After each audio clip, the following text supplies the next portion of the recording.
In this video, I'll show you how you can hide your super so that it's not assessed for Centrelink, which means you get more benefits. Hey there, I'm Chris, the founder of SUPERGUY, the place where Australians go to maximise their super and build their own retirement plan. If you're new here, make sure you subscribe to this channel and click all the links relating to this video in the description below. Remember, this is general advice only, so read the disclaimer in the link below. Let's get started. Let's take a look at how you can structure your super to maximise Centrelink. Ever wondered how your super is assessed for Centrelink purposes? Well, basically your super can be in either accumulation phase or pension phase. Accumulation phase is where it's invested and it's bubbling along and you may or may not be adding to it through contributions. And pension phase is where it remains invested, but you have converted your super accumulation account into an income stream and are receiving pension payments from it. If you are under pension age and have your superannuation in accumulation phase, then it will not be assessed for Centrelink purposes.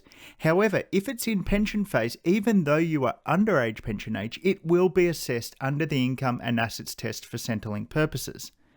If you would otherwise be eligible for some type of Centrelink benefit had it not been for the assessment of your pension, then you may simply consider transferring your pension back to accumulation phase, which would ensure that it is not assessed until you reach pension age. And even though it's in accumulation phase, you still may be able to access it if required.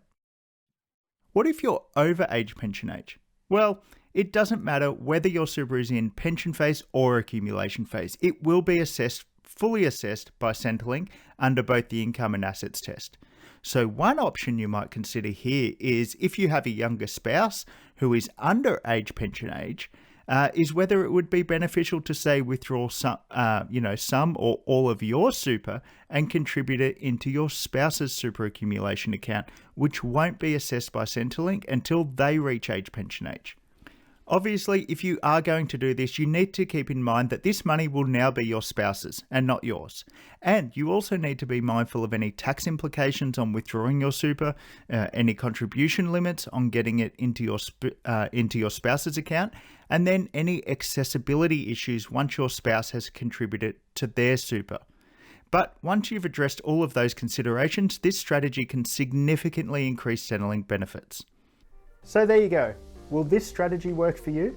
Leave a comment and let me know. And make sure you like, share and subscribe for more videos on superannuation and retirement planning. If you want more exclusive tips on superannuation, head over to superguy.com.au and sign up for my newsletter. It's free. Thanks for watching and I'll see you on the next one.